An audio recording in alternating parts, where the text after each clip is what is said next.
It's story time. America ஏவ போற ஏவுகணைக்கு India தன்னோட முழு ஒத்துழைப்பை கொடுக்கும்னு பல்தேவ் சொன்னதுக்கு அப்புறம் என்ன நடந்துச்சுன்னு இந்த பகுதியில் பார்க்கலாம். இது வரைக்கும் நம்ம சேனலுக்கு சப்ஸ்கிரைப் பண்ணலைன்னா உடனே சப்ஸ்கிரைப் பண்ணி பக்கத்தில் இருக்கிற பெல் பட்டனை கிளிக் பண்ணுங்க.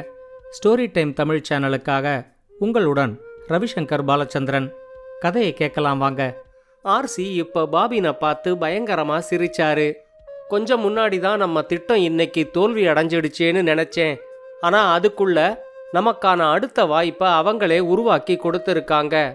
மிசைல் அமெரிக்காவோடது, மிசைல் ட்ராஜெக்டரி இந்தியாவோடது. நல்ல காம்பினேஷன் இல்லை இது அப்படின்னு சொல்லி சிரிச்சாரு. பாபினும் அவர் கூட சேர்ந்து சிரிச்சு, ஏவுகணைய வேணா அவங்க ரகசியமாக ஏவலாம், ஆனால் அவங்க பேச்சை இப்போ நாம் கேட்டது அறிவியல்ல அவங்கள விட நாம் எவ்வளோ தூரம் முன்னேறி இருக்கோங்கிறத காட்டுது. வரட்டும் வரட்டும், இன்னொரு தடவை வந்து நம்மகிட்ட வாங்கிக்கிட்டு போகட்டும் அப்படின்னு சொல்லி சிரிச்சாரு. அதை கேட்டதும் ஆர்சி அவர்கிட்ட, இப்பெல்லாம் உலக நாடுகள் மாசத்துக்கு 2 ஏவுகணையை நம்ம மேலே ஏவி விடுறதும் அதை நாம் தடுத்து முறியடிச்சு விளையாடுறதும் ஒரு வழக்கமாக போயிடுச்சு. ஏதாவது ஒரு மாதம் யாருமே எதிர்க்கலைன்னா தான் ரொம்ப போர் அடிச்சு போயிடுது. ஆமாம், இந்த அமெரிக்க ஏவுகணையை எதிர்க்கிறதுக்கு உன்னோட திட்டம் என்ன அப்படின்னு கேட்டாரு. இப்போ பாபின் அவர்கிட்ட, வாங்க அதுக்கான உத்தரவை இப்பவே நம்ம வான் பாதுகாப்பு படைக்கு போட்டுடுவோம் அப்படின்னு சொல்லி அவரை ரகசிய அறைக்கு கூட்டிக்கிட்டு வந்து கம்ப்யூட்டர் திரையில வான் பாதுகாப்பு அரண் நீலமேக வல்லிய தொடர்புல வர சொன்னாரு. 2-3 வினாடிகளுக்குள்ளேயே நீல நிறத்துல ஒரு நட்சத்திரம் திரையில வந்து, செயற்கை செந்தியோட தலைவருக்கும் உபத்தலைவருக்கும் என்னோட வணக்கங்கள் அப்படின்னு சொல்லிச்சு. பாபின் நீலமேக வள்ளி கிட்ட தன்னோட கட்டளைகளை சொன்னாரு. உடனே நம்ம செயற்கை செந்தீவை சுற்றி வானத்துல நாம பறக்க விட்டிருக்கிற கண்ணுக்கு புலப்படாத சக்தி வாய்ந்த வெடிகுண்டுகளை 1000 கிலோமீட்டர் உயரத்துக்கு உயர்த்து, அதிகப்படியான வெப்பத்தையும் அதிகப்படியான ஒளியையும் ஈர்க்கிற மாதிரி ஹீட் அண்ட் லைட் ஃபியூஷனை ஆன் பண்ணு. நம்ம செயற்கை செந்தியோட வான் மண்டலத்துக்குள்ள அதிக வெப்பத்தோடவும் ஒளியோடவும் வர்ற எந்த ஒரு பொருள் மேலையும் இந்த மிதக்கிற வெடிகுண்டுகள் தானா போய் தாக்குதல் நடத்துற மாதிரி ஏற்பாடு செய் அப்படின்னு சொன்னாரு. கட்டளைகளை உடனே நிறைவேற்றுறேன் அப்படின்னு சொல்லிட்டு நீலமேகவல்லி திரையிலேந்து மறைஞ்சிச்சு. அடுத்து வந்த 2 நிமிஷத்துக்குள்ள செயற்கை செந்தியோட வான்மண்டலம் பூரா கண்ணுக்கு புலப்படாத மிதக்கிற வெடிகுண்டுகள் ஒன்னோட ஒன்று உரசிக்காம 1000 கிலோமீட்டர் உயரத்துக்கு வானத்து மேல பரவி நின்னுச்சு. இப்ப ஆர்சி பாபின் கிட்ட, நம்ம உளவு நட்சத்திரம் பச்சை மாவலிக்கு பல்தேவால வேற எந்த ஆபத்தும் வராம பாத்துக்கணும் அப்படின்னு சொன்னாரு. உடனே பாபின், அந்த கவலையை நீங்க விடுங்க, பல்தேவுக்கு இப்ப இன்னொரு சக்தி வாய்ந்த டெலஸ்கோப்பை பொருத்த கூட நேரம் இல்ல. இதுல அவர் அமெரிக்காவோட மிசைல் ட்ராஜெக்டரி வேலையை வேற ஒத்துக்கிட்டு இருக்காரு. யாராலையும் நம்ம எதுவும் செய்ய முடியாது. நாளைக்கு காலையில உலகம் முழுக்க தலைப்பு செய்தி நாம தான் அப்படின்னு சொல்லி சிரிச்சாரு. பாபின் சொன்ன மாதிரியே பல்தேவோட கவனம் முழுக்க சக்தி வாய்ந்த டெலஸ்கோப்பை பொருத்துறதுலையும் அமெரிக்க ஏவுகணை பயணிக்க போற பாதையை கவனிக்கிற மிசைல் ட்ராஜெக்டரி ஒர்க்கை பார்க்கறதுக்குமே சரியா இருந்துச்சு. ஏற்கனவே அவரு கூட இருந்த சர்குணன் செயற்கை செந்தியோட உளவாளியா மாறி இருந்ததுனால இந்த தடவை அவரு யாரையும் நம்புறதா இல்ல. அமெரிக்க தலைமை விஞ்ஞானி வேற இந்த ஏவுகணைய ரகசியமா ஏவணும் அப்படின்னு சொல்லி இருந்ததுனால அவரு வேற யாரையும் நம்பாம தானே இந்த ட்ராஜெக்டரி வேலையை செஞ்சுக்கிட்டு இருந்தாரு. அமெரிக்கா தன்னோட ஏவுகணையை ஏவறதுக்கு இன்னும் 3 மணி நேரம் தான் இருந்துச்சு. பல்தேவ் வீட்டுக்கு கூட போகாம தலைமை விஞ்ஞான கூடத்திலேயே இருந்தாரு. இந்த தடவை எப்படியாவது அமெரிக்காவோட முயற்சி வெற்றிகரமா அமையணும் அப்படிங்கிறதுக்காக அவரு தன்னோட முழு பங்களிப்பையும் கொடுத்துக்கிட்டு இருந்தாரு. இதுக்கு நடுவில் செயற்கை செந்தீவில் இருந்த ரகசிய அறையில ஆர்சியும் பாபினும் உட்காந்து அமெரிக்காவோட ஏவுகணை ஏவப்படுற நேரத்துக்காக காத்துக்கிட்டு இருந்தாங்க. அப்ப திடீர்னு அவங்களுக்கு பச்சை மாவலி கிட்டேந்து ஒரு அவசர அழைப்பு வந்துச்சு. திரைக்கு வந்த பச்சை மாவலி ஆர்சி கிட்டையும் பாபின் கிட்டையும் சொல்லிச்சு, பல்தேவோட அறிவுரைப்படி இந்த தடவை அமெரிக்கா ஏவர ஏவுகணையோட ராக்கெட் வழித்தடத்துல கடைசி நேரத்துல ஒரு மிகப்பெரிய மாறுதலை செஞ்சிருக்காங்க. வழக்கமா எல்லா ஏவுகணைகளும் 1000 கிலோமீட்டர் உயரத்துல பறந்து வந்து தாக்கும். ஆனா இந்த தடவை 2000 கிலோமீட்டர் உயரத்துல பறந்து வந்து செயற்கை செந்தீவுக்கு மேல செங்குத்தா தரை இறங்குற மாதிரி அந்த ஏவுகணையோட வழித்தடத்தை பல்தேவ் மாத்தி இருக்காரு. நம்ம வான்மண்டல பாதுகாப்பு அரண்ல என்னதான் நாம கண்ணுக்கு தெரியாத வெடிகுண்டுகளை 1000 கிலோமீட்டருக்கு மேல மிதக்க விட்டிருந்தாலும் ஹீட் அண்ட் லைட் ஃபியூஷனை ஆன் பண்ணி அதிக அளவு ஒளியோடையும் வெப்பத்தோடையும் வர்ற பொருட்கள் மேல தானா போய் தாக்குதல் நடத்துற மாதிரி ஒரு ஏற்பாடு செஞ்சிருந்தாலும் நாமளும் நம்ம மிதக்கிற வெடிகுண்டுகளை 1000 கிலோமீட்டர் உயரத்திலேந்து 2000 கிலோமீட்டர் உயரத்துக்கு உயர்த்தி மிதக்க விடுறது தான் சரியான தீர்வா இருக்கும். இந்த கட்டளைய நீங்க வான் பாதுகாப்பு அரண் நீலமேகவல்லிக்கு கொடுத்துட்டா நாம பாதுகாப்பா இருக்கலாம் அப்படின்னு சொல்லிச்சு. உடனடியா பாபின் அந்த கட்டளைய நீலமேகவல்லிக்கு கொடுத்தாரு. வானத்துல பறந்துகிட்டு இருந்த கண்ணுக்கு தெரியாத வெடிகுண்டுகள் இப்ப 2000 கிலோமீட்டர் உயரத்துக்கு உயர்த்தப்பட்டிருந்துச்சு.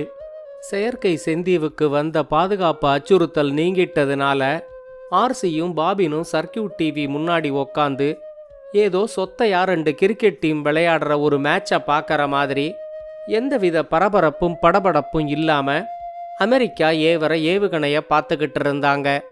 அமெரிக்கா ஏவின ஏவுகணை செயற்கை செந்தீவோட வான் மண்டலத்துக்குள்ள நுழைஞ்ச உடனேயே கண்ணுக்கு தெரியாத சக்தி வாய்ந்த வெடிகுண்டுகள் எல்லாம் அந்த ஏவுகணையிலேருந்து வர்ற வெப்பத்திலையும் ஒளியிலையும் ஈர்க்கப்பட்டு நேர போய் ஏவுகணைய தாக்கி அழிச்சுது. செயற்கை செந்தீவுக்கு 600 நாட்டிக்கல் மைல் தொலைவில் அமெரிக்கா ஏவின ஏவுகணை கடலுக்குள்ள விழுந்துச்சு. எந்த நாட்டுக்கும் தெரியாம ரகசியமா ஏவப்பட்ட ஒரு ஏவுகணை எப்படி வெடிச்சுது அப்படின்னு அமெரிக்கா ரொம்பவே அதிர்ச்சி அடைஞ்சிச்சு.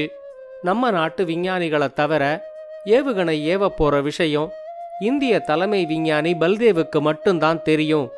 அவர்கிட்டேந்து தான் இந்த தகவல் செயற்கை செந்தீவுக்கு கசிஞ்சிருக்க வாய்ப்பிருக்கு அப்படின்னு அமெரிக்கா நினைச்சுது.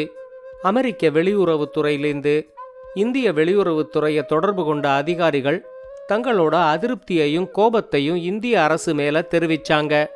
போன தடவையும் டாக்டர் ரகுவீர் கடத்தப்பட்டப்போ அவருக்கு எந்த விதமான பாதுகாப்பும் கொடுக்காம பாதுகாப்பு குறைபாடு காரணமா அவரு கடத்தப்பட காரணமா இருந்தவர் இதே பல்தேவ் தான். இப்ப அவர்கிட்ட நாங்க சொன்ன ரகசிய தகவல் எப்படி செயற்கை செந்தீவுக்கு தெரிஞ்சுது அப்படின்னு அவங்க கேட்டப்போ நம்ம வெளியுறவுத்துறை அதிகாரிகள் கிட்ட எந்த பதிலும் இல்லை. அவங்க சொல்றதுல ஏதாவது உண்மை இருக்குமோ அப்படின்னு இந்திய அரசுக்கும் ஒரு சந்தேகம் வந்துச்சு.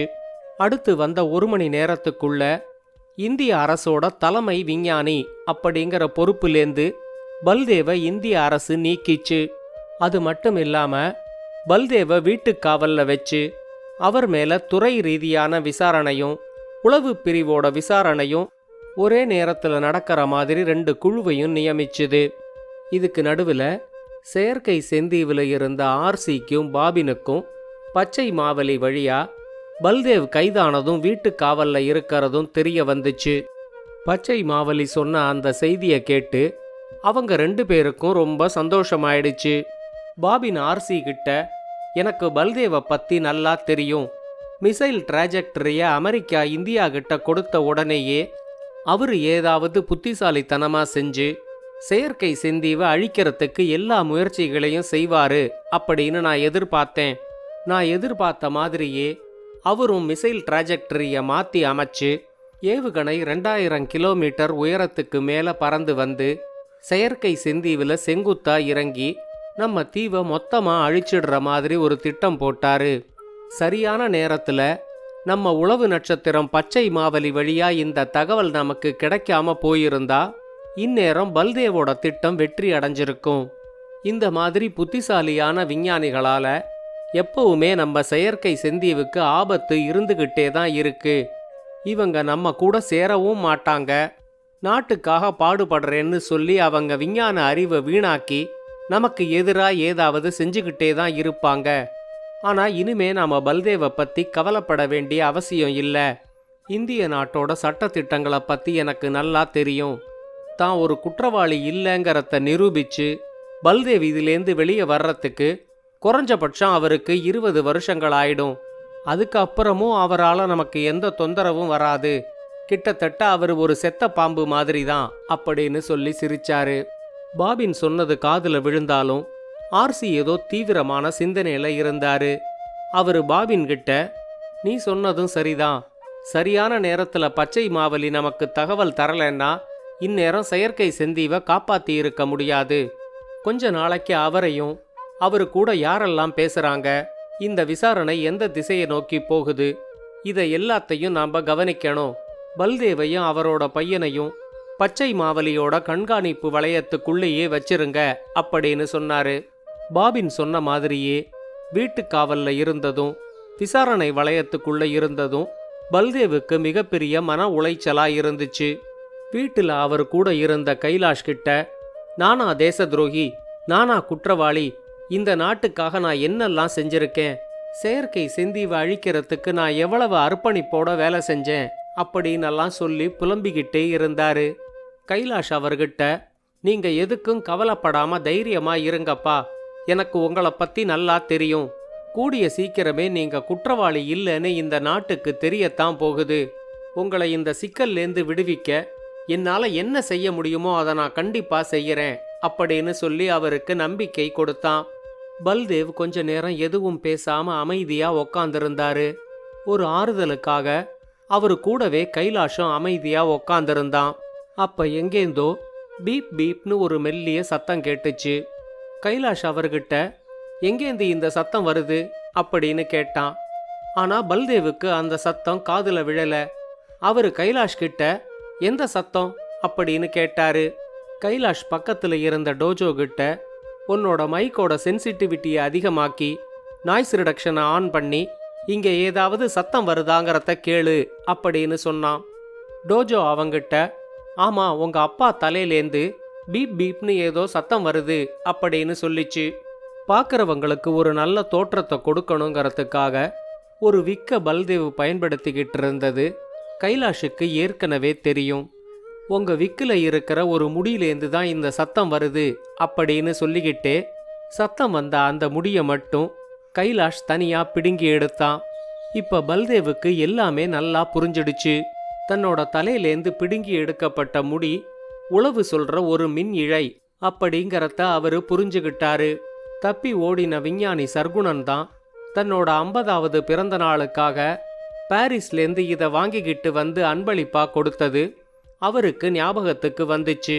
இந்த மின் இழை மூலமா என்னோட முழு செயல்பாடுகளையும் உளவறிஞ்சு செயற்கை செந்தீவுக்கு அவன் தகவல் கொடுத்திருக்கான் அப்படின்னு அவருக்கு புரிஞ்சுது. இந்த கதையோட தொடர்ச்சியை அடுத்த பகுதியில் கேட்கலாம். இந்த கதையை பற்றின உங்களோட கருத்துக்களை ஸ்டோரி டைம் தமிழ் யூடியூப் சேனல்லையும் பாட்காஸ்ட்லையும் பின்னூட்டத்தில் கமெண்ட்ஸாக பதிவு பண்ணுங்க. இந்த கதை உங்களுக்கு பிடிச்சிருந்தா லைக் பண்ணுங்க, கமெண்ட் பண்ணுங்க, ஷேர் பண்ணுங்க. மறக்காம ஸ்டோரி டைம் தமிழ் சேனலை சப்ஸ்கிரைப் பண்ணுங்க. அப்படியே பக்கத்துல இருக்க அந்த பெல் ஐகானை கிளிக் பண்ணுங்க.